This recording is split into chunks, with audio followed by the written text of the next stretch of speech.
apa namanya, bukan seperti kayak semacam kuliah gitu ya, kita lebih sharing gimana sih sebenarnya untuk eh, di era sekarang ini mengenai artificial intelligence di sisi pendidik. Lanjut, gimana sih di era sekarang itu transformasi pembelajaran di era digital seperti sekarang ini.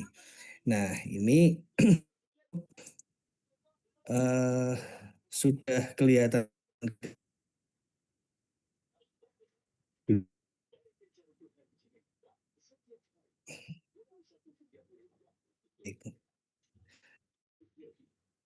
Dan ini akan kita sharing-sharing di sini di mana artificial intelligence sekarang ini itu dari sisi ini ya, strategi, etik, dan gimana praktek penggunaan AI ini untuk ningkatin kualitas dalam sisi pembelajaran kayak gitu. Jadi sebenarnya hashtag yang di sini kita bisa ambil nantinya itu AI ini bukan sebagai pengganti guru gitu, melainkan AI ini adalah tools yang berdampingan sama si guru itu untuk membuat semuanya itu lebih apa ya, lebih lebih dipermudah dalam mekanis yang diperoleh atau yang dilakukan oleh si gurunya kayak Iya, gitu. iya. Ini sambil aduh, ini lagi online Zoom. Enggak. Oke.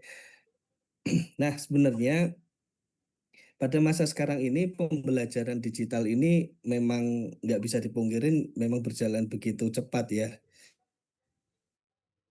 Khawatirnya itu nggak cuman sekedar nyampein materi.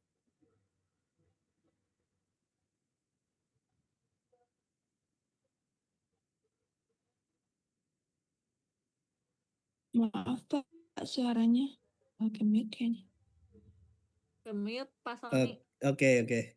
Nah, gimana sekarang ini untuk di masa yang saat berkembang seiring berjalannya waktu, pembelajaran digital itu terus berkembang teman-teman, di mana peran guru itu ada kekhawatiran di mana guru ini bukan lagi hanya menyampaikan materi karena hal-hal teknis yang dilakukan oleh guru pada umumnya itu sudah tergerus oleh yang namanya pembelajaran atau bahan-bahannya itu sudah di-generate pakai AI kayak gitu. Nah, di guru sehingga posisi guru yang sekarang ini itu dituntut untuk bisa gimana sih caranya pengalaman belajar yang personal, interaktif, adaptif, dan berbasis data kayak gitu. Nah, sebenarnya link di sini itu di UNESCO itu menekankan bahwa AI dalam pendidikan itu harus tetap berpusat pada manusia atau human centered kayak gitu ya, untuk melindungi hak guru dan peserta didik serta memperkuat agensi dari manusia itu sendiri. Jadi secara harfiah itu sebenarnya yang disampaikan di UNESCO itu pernah dibahas AI Competency Framework for Teacher itu sebenarnya di sini linknya ini bisa kelihatan nggak di sini? Bisa ya.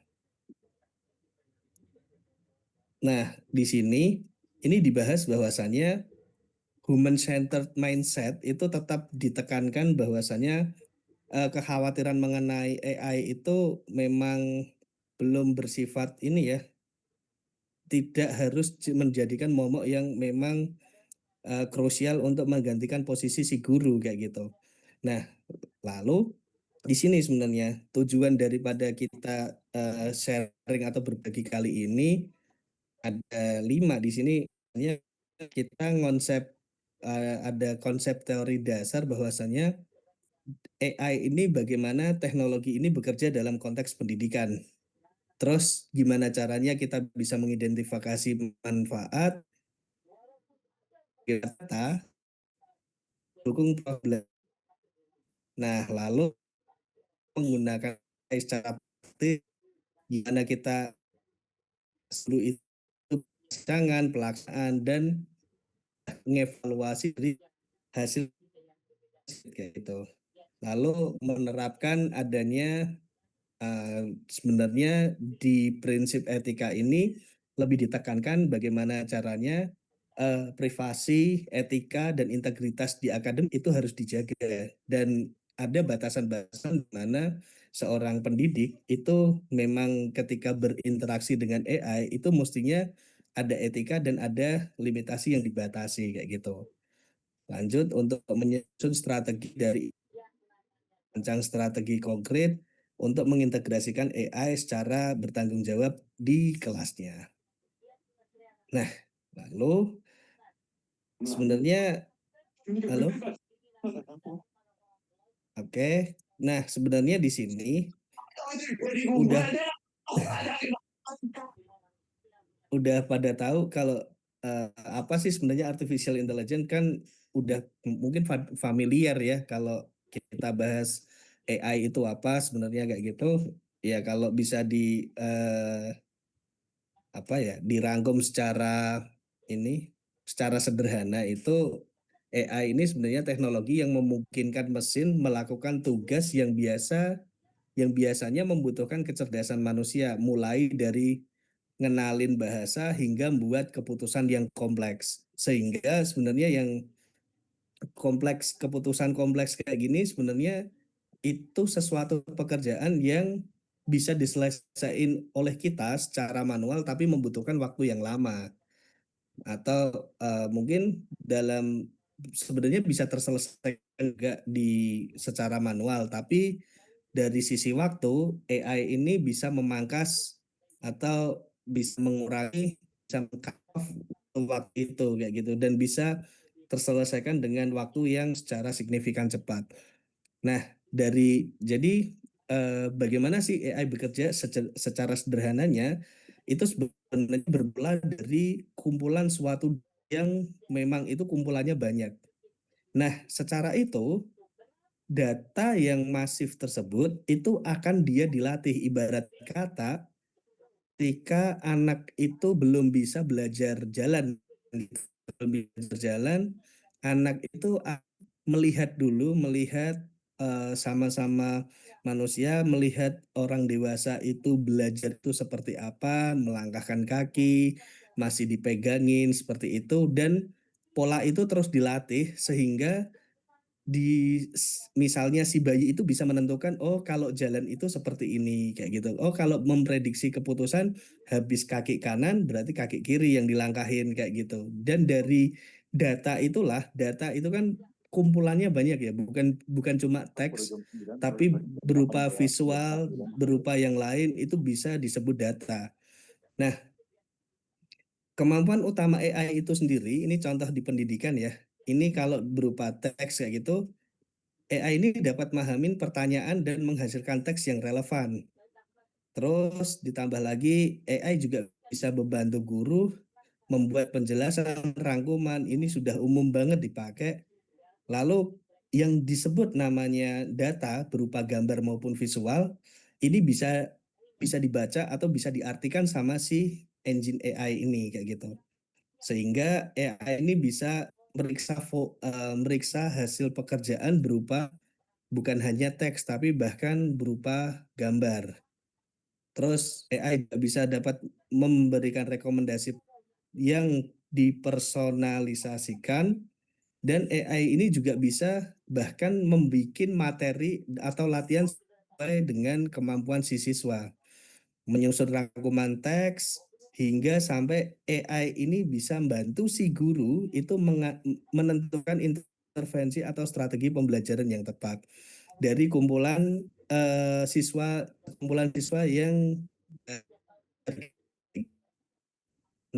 AI ini sebenarnya ada jenis peta yang ditentukan oleh pendidik ya. Ini jenis AI yang relevan untuk pendidik itu sebenarnya ada 4 kategori.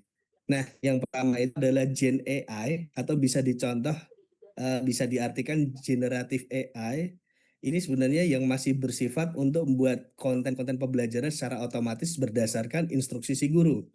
Nih misalnya contohnya itu kayak nyusun rangkuman materi, buat soal latihan, desain gambar atau slide pembelajaran. Nah, masuk dengan kategori yang pertama ya itu generatif AI.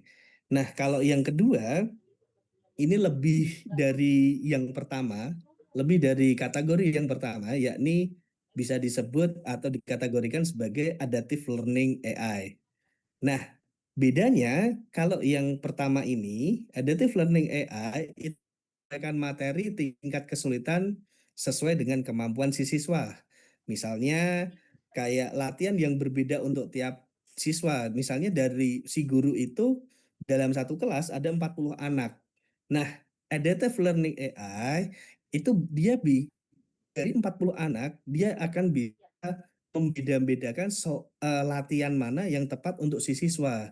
Sehingga rekomendasi untuk materi remedi per 40 siswa itu akan terjadi proses yang berbeda-beda. Jadi misalnya ada 10 soal untuk 40 orang siswa. Nah, ketika 40 orang siswa itu melakukan pembelajaran atau soal mengerjakan 10 soal tadi, bisa dikategorikan misalnya, oh ternyata dari hasil 10 soal yang sudah dibuat dan dikerjakan oleh 40 siswa dalam satu kelas, itu nanti si adaptive learning ini bisa membaca dari 40 ini, itu ternyata yang gagal pada materi nomor sekian sekian sekian itu terdapat 10 anak dan yang unggul di nomor sekian sekian sekian itu ada 30 anak. Nah, itu sudah masuk klaster yang namanya adaptive learning. Lalu kategori yang ketiga adalah learning analytic. Bedanya sama yang kedua, kalau yang kedua itu bisa merekomendasikan materi remedial yang diperoleh oleh si guru, oleh yang udah dikerjain oleh siswa, itu masih masuk kategori adaptive learning. Kalau learning analytic ini dalam satu kelas itu sudah bisa diidentifikasi awal kayak semacam gini. Kalau bisa semacam early warning system sebelum nih anak ini bisa gagal total dalam satu mata pelajaran kayak gitu. Jadi deteksi awal sebelum ujian akhir sudah bisa dianalisis anak mana saja yang nilainya itu butuh improvement dari per kelasnya. Ini udah yang namanya learning analytic dan yang keempat adalah AI tutor dan assessment. Ini sebenarnya digunakan dua arah. Ini bisa dimasukkan ke arah yang si siswa sehingga si siswa itu punya asisten juga yang kategorinya dia nggak pernah tidur 24/7. Misalnya chatbot tutor dia untuk apa namanya sebagai sarana si siswa ini tanya kalau ada menghadapi soal yang memang dia butuh penjelasan tingkat lanjut, butuh referensi, butuh dan sebagainya kayak gitu. Itu bisa dimasukkan di klasifikasi yang keempat, AI tutor dan assessment AI. Nah, sebenarnya jenis AI seperti ini itu keempat klasifikasi ini merupakan AI yang paling mungkin relevan ya untuk si guru itu dari ngerancang materi, personalisasinya belajar itu disesuaikan sama tingkat kebutuhan siswanya, terlalu bisa dipantau dan bisa dianalisis dan akan diberikan umpan balik kayak gitu. Nah, dengan tadi keempat klasterifikasi atau klasifikasi tadi akan muncul pertanyaan gini, ngapa sih AI itu penting untuk guru? Tuh ya. Bukannya nanti banyak yang didengar itu sebenarnya, loh, nanti dengan adanya AI, malah posisi guru ini akan tergeser atau tergantikan kayak gitu. Justru malah sebaliknya, dengan adanya AI ini sebenarnya itu dia hadir untuk bantu guru karena AI posisinya adalah alat, bukan sebagai pengganti si guru kayak gitu. Karena dengan hadirnya si AI ini yang tadinya guru itu bekerja secara mekanis, mengoreksi soal yang begitu banyak, masih mengampu beberapa kelas kayak gitu dengan variatif soal yang berbeda pula, maka AI ini sebenarnya dapat lebih bersinergi di posisi sama si guru. Efisiensi waktunya lebih tajam untuk menyelesaikan, kontennya lebih berkualitas, dan pastinya berbasis by analitik berdasarkan data itu sendiri. Nah, lalu sebenarnya perubahan peran guru dari adanya penjelasan yang saya jelaskan tadi, dari klasifikasi sampai pengenalan AI itu sampai di mana di posisinya si guru, bergeserlah peran si guru ini di era seperti sekarang ini, teman-teman. Sebenarnya hadirnya AI ini nggak ngurangin peran si guru, justru dan dimensi profesionalan guru, dan harusnya tupoksinya itu jelas. Yang pertama, guru ini akan berperan sebagai desainer, harusnya bisa yang bermakna, kontekstual, dan berpusat pada siswa atau human centered. Misalnya, si guru itu akan memodelkan suatu pengalaman belajar yang berdasarkan literatur sehingga akan bukan lagi terjadi adanya dua arah, bukan lagi, karena si guru ini nanti akan membawakan tema, dia berperan sebagai sutradara kayak gitu ya. Sehingga satu kelas itu akan menjadikan diskusi yang feedbacknya itu luar biasa, teman-teman. Jadi diskusinya itu akan saling membawakan nuansa yang baru, bahkan itu merangsang pemikiran kritis dan critical thinking pada si anak kayak gitu. Nah, peran yang kedua yakni sebagai fasilitator dan kurator. Sebenarnya adanya peran tadi guru di samping sebagai desainer atau sutradara kayak gitu ya. Ini mandu proses berpikir siswa itu dan memilih sumber belajar yang valid di lautan informasi digital. Jadi seumpama guru itu akan lebih berimajiner, misalnya temanya apa sih yang bisa relate diangkat pada pertemuan atau mata pelajaran yang diampu kayak gitu ya. Sehingga itu nanti akan merangsang dari segi kognitif maupun dari segi si siswa ini akan menumbuhkan suatu diskusi yang hangat dan memang bisa itu mengeluarkan nanti ujungnya itu mengeluarkan ide-ide baru yang baru dan terbarukan. Nah, di posisi ketiga ini peran guru ini sebagai mentor dan evaluator, di mana ketika adanya tadi desainer, fasilitator, dan kurator, di posisi mentor dan evaluator lah ini dia itu bisa membangun karakter si siswa dan lebih akan memperdalam atau menyematkan bahwasannya AI ini sebenarnya itu juga harus ada etika yang dipakai dan harusnya si guru ini nanti harus bisa bagaimana caranya transfer knowledge yang ada di dia itu lebih bijak dalam menggunakan AI. Dan yang tak bisa digantikan oleh si AI ini adalah secara misalnya di sisi holistik itu tetap butuh yang namanya peran guru. Hal itulah yang nggak bisa digantikan oleh AI sama sekali. Nah, lalu gatekeeper ini saya ambil adalah ethical gatekeeper, bisa diartikan penjaga gawang atau kiper gitu ya. Kiper dari etika yang dipakai oleh si siswa.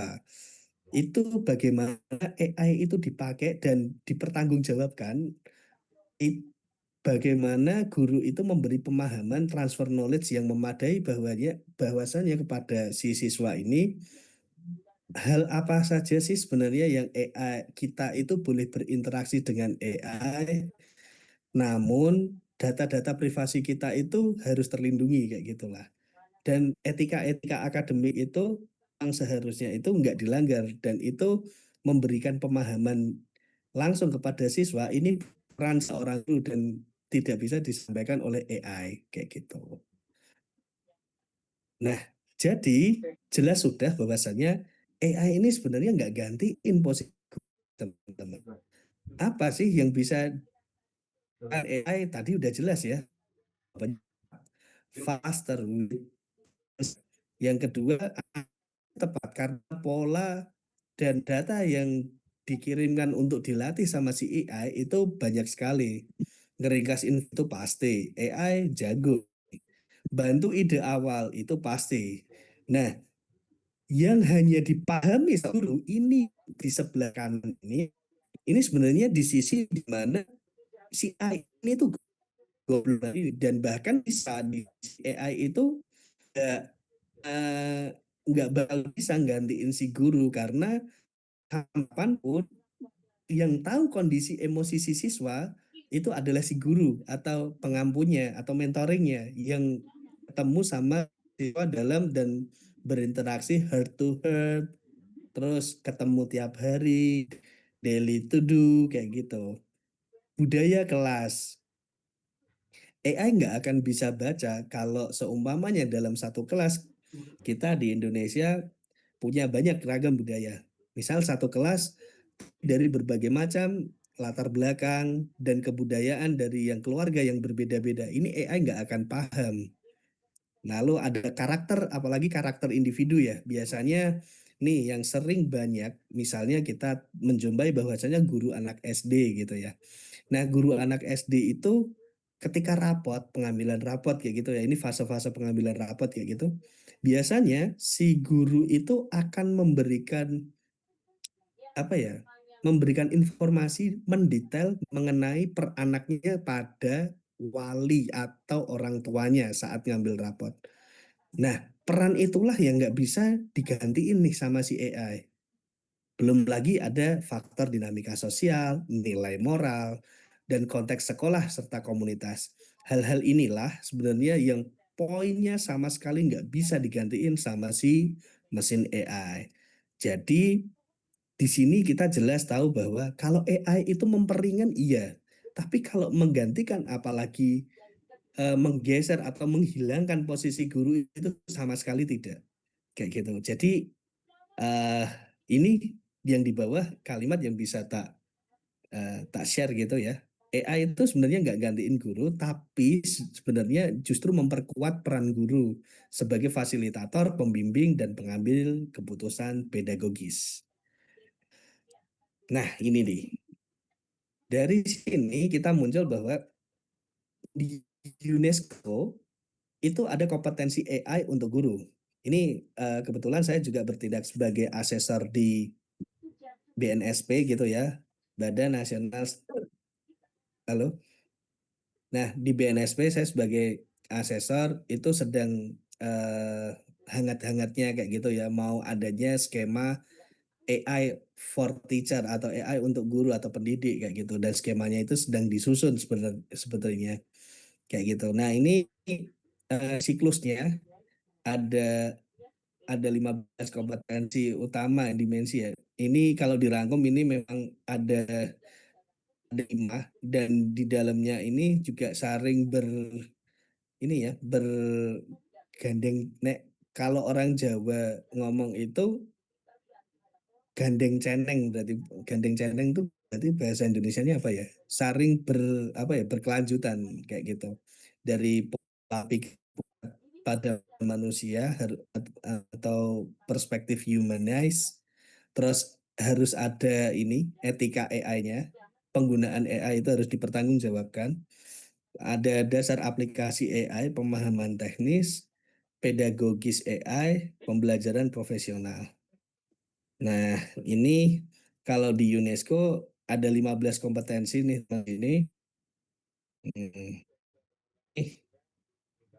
Ada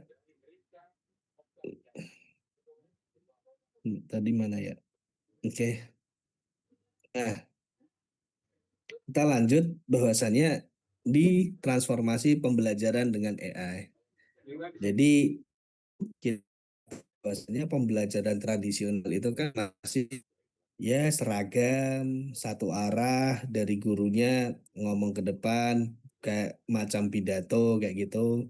Masih hafalan, ujar guru sebagai pusat informasi. Nah, adanya transisi dengan AI ini kan udah analitik belajar, umpan baliknya udah cepat, adaptasi materinya, kolaborasi digitalnya. Nah, ini menjadikan bahwasannya di sisi ini, poin-poin ini, pembelajaran itu sebenarnya nanti titik beratnya itu guru sebagai fasilitator dan ada adanya profesionalisasi suatu pembelajaran unik setiap siswanya dan keterlibatan dari pembelajaran AI ini yang diperoleh sama si guru itu, sebenarnya siswa ini lebih aktif dan terlibat di proses pembelajaran. Dengan adanya itu semua, bahwasanya kreativitas ini dapat dibangun nih teman-teman. Jadi ide-ide baru atau terobosan baru kayak gitu dapat diperoleh dengan adanya rangsangan yang disusun si guru tadi dengan asisten yang berkolaborasi dengan si AI kayak gitu. Nah, perancangan ini ya, perencanaan AI untuk pembelajaran ini misalnya contoh apa ya? Contoh ngeprom kayak gitu ya. Ada yang namanya prompt engineer kayak gitu. Nah, ketika si guru itu mau bikin ini ya, katakanlah bikin tujuannya itu sebenarnya mau bikin soal mengenai ekosistem kayak gitu. Nah, contoh prompt yang bisa dituliskan bahwasannya di sini, nah, buatkan ada perintah, prompt itu bisa perintah ini. Ini perintah buatkan lalu apa, mengenai apa, pembelajaran 2JP tentang ekosistem untuk siswa. Nah, itu habis itu objeknya ke siapa. Kalau lebih mau eksplisit lagi, itu bisa dengan request tertentu, misalnya dengan metode tertentu, model problem based learning, termasuk tujuan, aktivitas, dan rubrik penilaiannya. Dengan prompt yang lengkap ini, maka AI itu minim sekali yang namanya teman-teman kayak gitu, atau melenceng dari apa yang diminta kayak gitu. Nah, jadi prompt ini sebenarnya lebih di mana kita itu menyuruh atau request dan secara spesifik. Gimana kalau prompt ini kurang? Misalnya cuman buatkan rancangan pembelajaran 2JP tentang ekosistem aja. Nah, dari perintah misalnya ini kita hilangin ya, yang baris kedua sama ketiga gitu hilang ya, cuman baris pertama aja. Itu akan menghasilkan jawaban yang beda dan akan si AI ini jawabnya kemana-mana kayak gitu teman-teman. Karena tidak disertai perintah-perintah atau limitasi-limitasi yang jelas dari si penginput kayak gitu atau dari si guru gitu. Nah, jadi ini di sini tadi sampai mana tadi? Contoh di sini.